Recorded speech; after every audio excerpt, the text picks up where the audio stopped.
Hi, everyone. Here I am, YouTube. Um, I've got a nice, refreshing glass of ice water with lemon. It's a beautiful June day outside. And I picked up something in my house today that I wanted to recycle because we don't need it. So I ended up doing a Reels on Instagram because I thought it was the perfect item to kind of make a point with. So this is a pill tray. It's one of these things, Sunday through Saturday. If someone takes multiple medications, they can organize it in this fashion. So we bought it once for a specific period of time, and it's now just lying around in a cabinet. No one is using it. And I could say I'm going to hold on to it because someone might need it in the future. What if someone comes over to the house and needs a pill tray because they take lots of medications and they forgot theirs?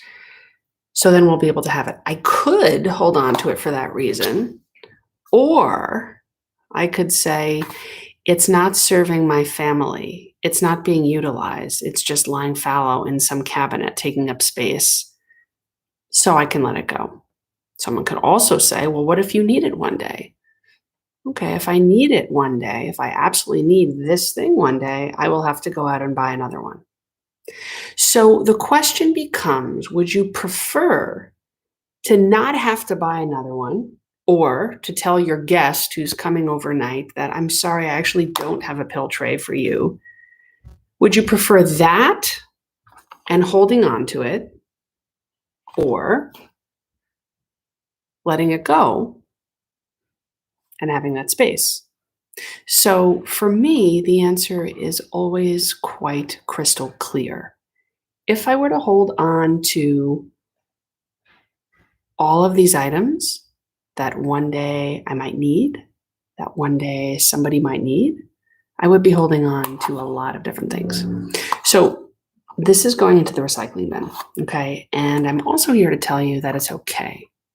Somebody might make you feel guilty. It's a perfectly good object. It is. But for me, once again, that doesn't trump the desire to have a clutter-free house, to have things in my house that are only being used, that are only serving me or the people in my family. So I wanted to give kind of a fun analogy. So this is a sweet little succulent plant.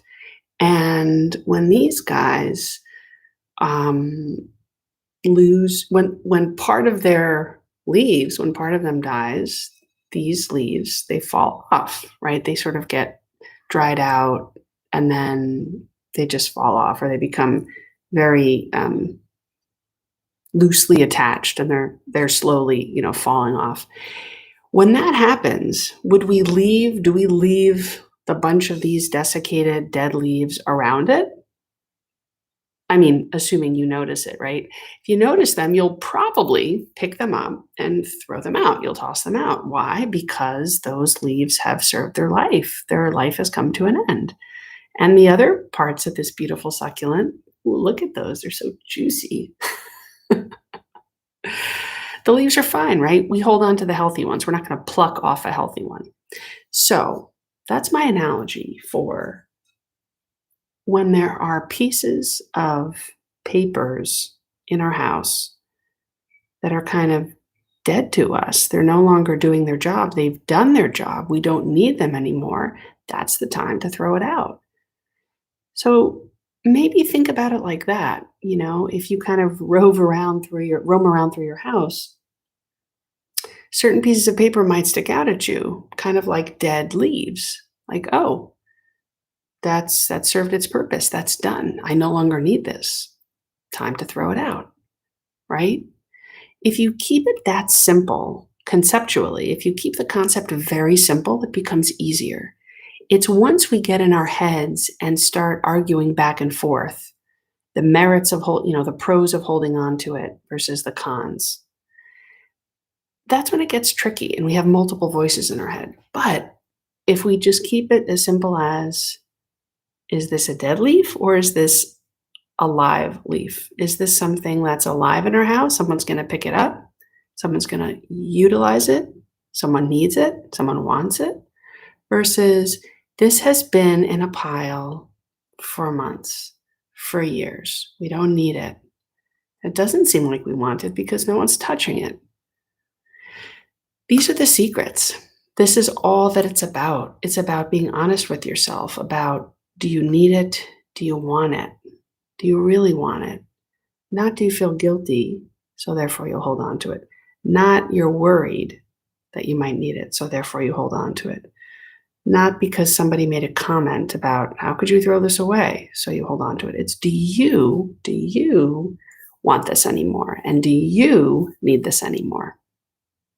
So I hope that helps. These are the very, very simple, really foundational, simple concepts that help me let go of things on an ongoing basis. Here's something that came into the mail today. It's a publication from the local hospital.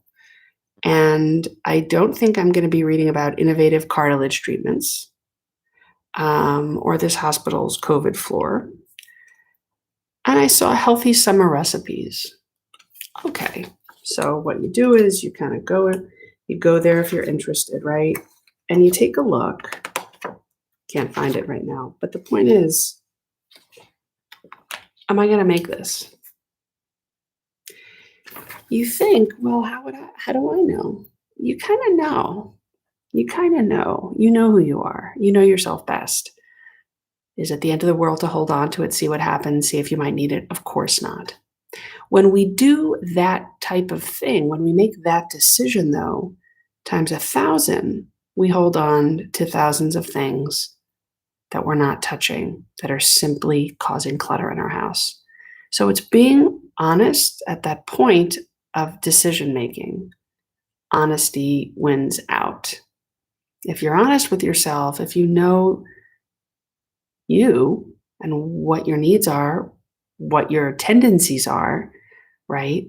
Then you'll be able to kind of make that decision. Should I really hold on to this or not? All right, guys, I hope this helped. Check out other videos here on my channel. And of course, if you need help personally from me, go to my website. You'll get all the information there about a membership and about one-on-one sessions with me. TamarPrager.com, TamarPrager.com. And one more thing, my podcast. If you want something to listen to that's going to motivate you while you're going about your house, looking at things, cleaning up, tidying up, deciding whether or not to hold on to something, I've been told by a bunch of people that it's actually very helpful. It's very motivational, and it gives them that extra nudge while they're actually looking at the papers and the things in front of them to go that next step and to let it go, to detach. So check that all out. My podcast is The Paperweight, WEIGHT, that type of weight. And you can find it on any streaming platform. Have a great day, guys. Take care.